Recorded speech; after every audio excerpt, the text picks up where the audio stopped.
Welcome to Not Milk Never Milk. Subscribe if you're lactose intolerant. You should begin by confirming board type and wall mounting hardware. You already have replacement numbers, sisal patch, screwdriver, and pliers.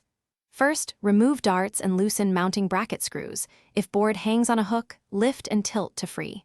Once free, inspect backing for cracks and measure ring alignment with a tape measure. Make sure to note any loose staples or warps.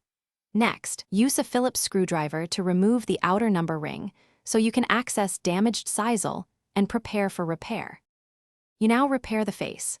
Trim loose fibers with a sharp blade and press the sisal patch into the hole. Align fibers with the board grain so darts penetrate cleanly.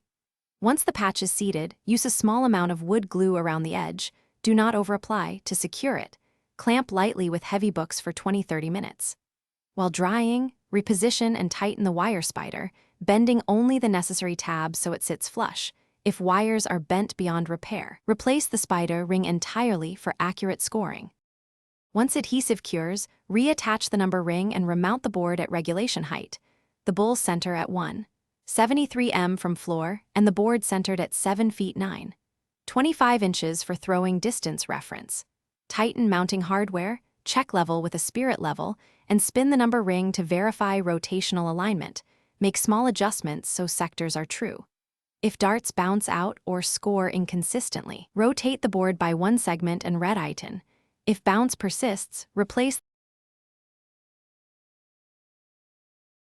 Thanks for watching. If this was helpful, leave a like and consider subscribing. See you next time.